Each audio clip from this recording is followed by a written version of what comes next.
I'm James Rule. Welcome to the Lonely Leader podcast, where we help existing and aspiring leaders find clarity, build resilience, drive performance, and enhance fulfillment.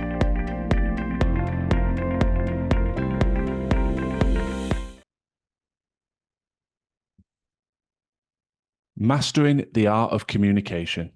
That's my focus on today's episode of the Lonely Leader podcast, because communication permeates through practically every training program, every coaching session, every program of mentoring that I'm engaged with.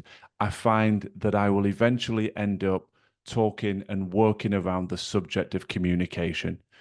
When it comes to our Creating Unshakable Resilience program, which is one of our most popular programs currently, communication is central to it. When a leader communicates well, he or she can really enhance the resilience in a team. And equally, when that communication is not handled well, they have the ability to completely destroy resilience in a team.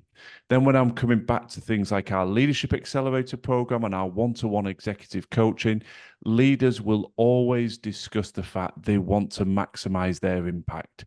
Time is always limited, so they need to ensure that when they communicate, it has maximum impact and it has the ability to clarify information, but also to engage, to inspire, and to motivate people to step forward and really excel in their role. So I cannot overestimate the importance of communication to any leader at any level in any organization. It is absolutely essential that you master the skill of communication.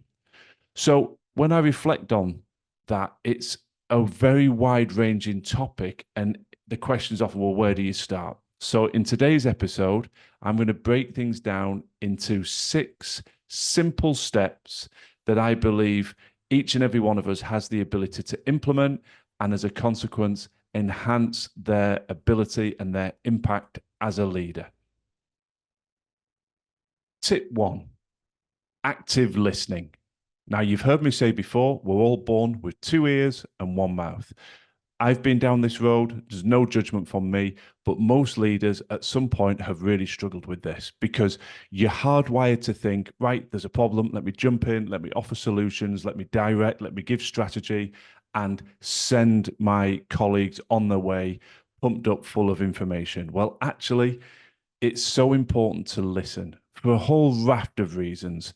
Fundamentally, you want your people to feel valued. If you never listen to them, that's a classic and very quick-fire way to destroy any sense of value. Equally, you want to ensure that you're not missing opportunity for innovation and the flow of ideas. If you don't listen to your team, it's highly likely that you will do just that. You will miss the opportunity to enhance your strategies and ideas based on the feedback of those people closest to what's taking place, your colleagues and peers. And so I think when it comes to active listening, talk's cheap. You know, your body language is the ultimate barometer for your team to really assess whether you are listening. So forgive me for stating the obvious. If you have your smartphone in hand, or you are glancing down at your laptop, and worse, checking or responding to messages whilst they are talking to you, you have zero chance of them feeling valued and feeling like they're listening. And truth be told, you're doing yourself a disservice as well. People talk frequently about multitasking. I think in many respects it's a nonsense, and forgive my candor on this, but when it comes to communication, I'm absolutely tired of going into leadership teams and seeing people trying to respond to emails whilst listening to the flow of a meeting, or worse, whilst in a one-to-one situation. It is impossible to be typing something and truly listening at the same time. So do everybody a favor, put the laptop to one side, put your phone down, actively listen. If the time pressures are really keen, then truncate your meeting. So many times we spend an hour in a meeting that could be handled in 15 or 20 minutes if people are truly present. So active listening is the number 1 tip to ensure that you are communicating effectively, because you need a receptive audience. If you only really engage when you've got something to say, then unfortunately, a lot of your messages are going to fall on deaf ears. Tip number 2, clarity. I've talked about clarity in a variety of episodes. And when it comes to communication, why say in 10 words what can be said in 2? The reality is we've all got a limited amount of bandwidth. So fluffing things out with unnecessary jargon and acronyms and pontification is just going to increase the likelihood that people do not have clarity on exactly what is expected. Make sure that the message is succinct, punchy, and that everybody comes away with absolute clarity of what you are saying, what your expectations are, and what they need to do as a consequence. And it ties back into my earlier point about time pressures and active listening and needing to control the length of meetings. So many of us are getting frustrated because we're being pulled into numerous virtual or face-to-face meetings that take far longer than they need to. So as a leader, you need to set the standard and demonstrate an ability to gather your thoughts and deliver them in a concise, succinct manner. And when people see that as a consistent form and flow of how you communicate, they are likely to do the same as they communicate with their wider teams, and everybody starts to get more time back, meetings become shorter, and there is less ambiguity. There is less likelihood of people misunderstanding instructions because the message is so clear and so concise. Tip number 3, constructive feedback. Now, this is a topic that I could talk for hours on, but for the benefit of brevity and this podcast, the overarching point I want to anchor in with you is that we all need feedback. Anybody who's listened to the podcast for a significant period will know that my background was for the better part of 2 decades in professional sport, initially as a professional player and predominantly as a chief executive of 2 sporting franchises.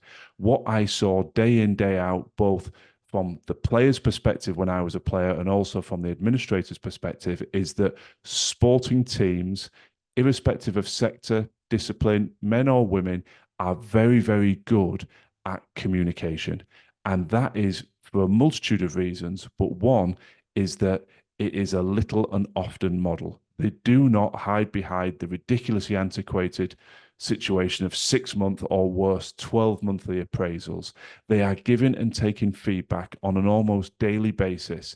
It is designed to enhance the individual and collective performance, and they create a culture where feedback, particularly criticism, can be embraced as a mechanism for improvement rather than a personal attack. Now, that's a bigger piece of work and something I spend a lot of time embedded within organizations and their leadership teams to create that culture.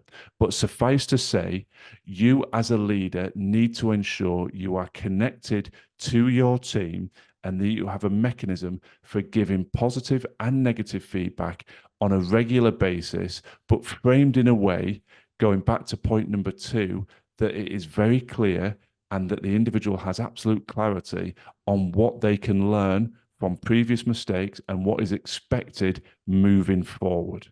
So I think it is hugely important to reflect on, how am I giving feedback? How frequently am I giving feedback?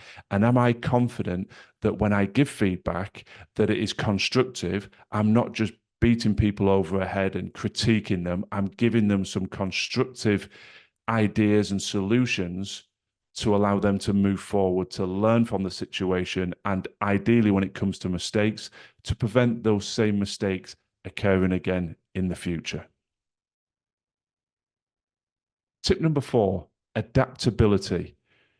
You've got to know your audience, and you will invariably have to tailor your message according to that audience. One of my favorite poems is the Rudyard Kipling poem, If, and there's a line in there, to not lose the ability to walk with kings, but never lose the common touch. Now, my interpretation of that is around adaptability. You will have to be cognizant of people's level of experience, their seniority, their skill set, and you will have to potentially tailor your message accordingly. So when you're dealing with your upper echelons, your senior leadership team, they're probably far closer to you, have a far greater understanding of what you want and expect and where your thoughts and ideas are going. And you can probably jump straight into a very efficient flow of communication. But as you move down the hierarchical structure of an organization, you may engage with people that very rarely see you or hear from you directly, and you must adapt accordingly. And again, this fundamental point of clarity is repeating itself as we move through these tips. When you are with people that don't have that familiarity with your style and they don't have an understanding of being able to perhaps second guess and interpret what you want, they listen to you very literally. They're listening to the words and they are acting accordingly. So make sure that you adapt, you keep it particularly concise and particularly succinct with those people and teams that perhaps don't engage with you on such a regular basis. Tip number 5, empathy and approachability. Communication is meant to be a virtual loop. It is not just something that is top down from you as a leader into your wider organization. Naturally, communication should be coming back to you all the time as well. Feedback on strategies, things that are working well, things that are not working well, ideas that have come out of left field, suggestions from the floor that could improve strategy and execution. You need that feedback loop because which leader is an island? Who of us can say, I have all the best ideas and I don't need anybody else's support?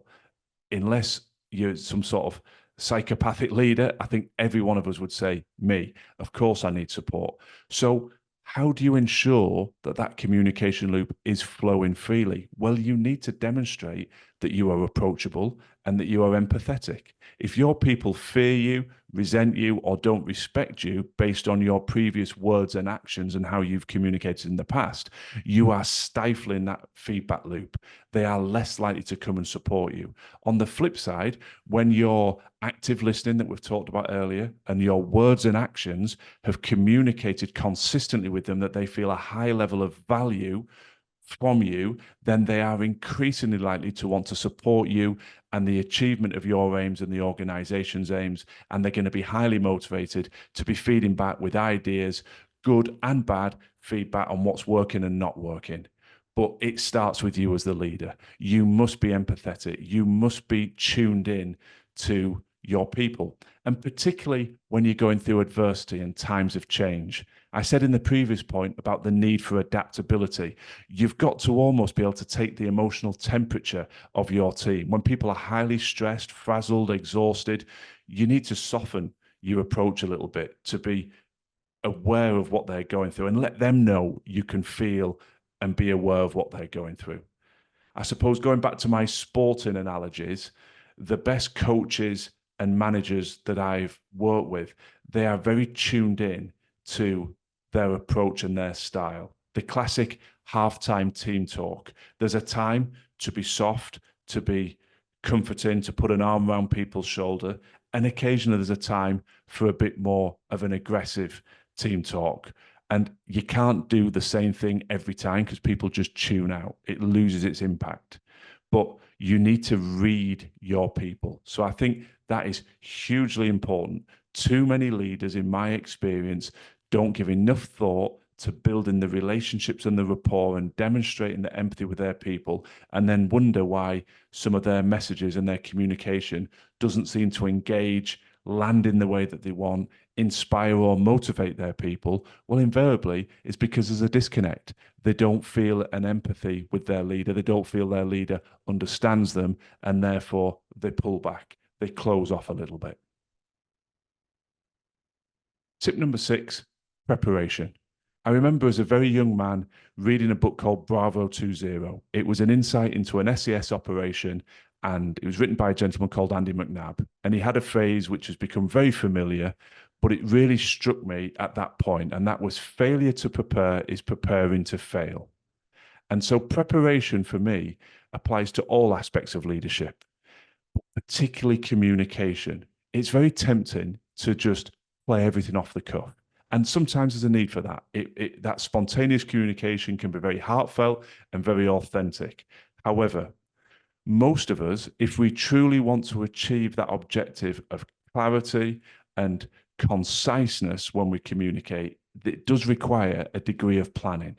Before you step onto the floor, before you enter a meeting, have a little bit of thought about what, in essence, am I trying to say? What is the outcome I would like to achieve? And also, from a preparation point of view, think a little bit about where might the resistance come? What sort of questions might I get? Because again, by having a chance to think about them in advance, you become much more adept at answering them, at being concise, at giving people the direction they need from you as their leader, because you've already thought a little bit about what might come your way and rehearsed the various answers. So it's not that you need to be robotic and plan out every piece of communication verbatim, but I do think giving it a little bit of additional thought time in advance will only serve you and enhance your impact and your communication impact. 6 tips. Sounds very easy in principle, but as with all of these tips, I appreciate it's not always as easy in practice. But the first step is always the key step. And listening to this is a wonderful first step, because I hope now you're sitting there and thinking, do I do this? Am I actively listening? Am I planning and preparing sufficiently? Am I as concise as I can be? Am I really demonstrating empathy? Do I adapt my style, or is it just one style fits all? And by reflecting on that, you will naturally make changes, and I'm confident that will help you improve as a leader, because trust me, when you communicate well, all things improve. The environment, the culture, the sense of value in your people, your performance, the team performance, the organization performance, everything flows out positively when communication is handled well. Thanks for listening to the Lonely Leader podcast. I'd be very grateful if you could share and follow if the content resonates. And if you're looking for additional free resource to support your continued growth and development, then please do check out our social media and website details in the show notes. Remember, quality leadership on the outside must always start within.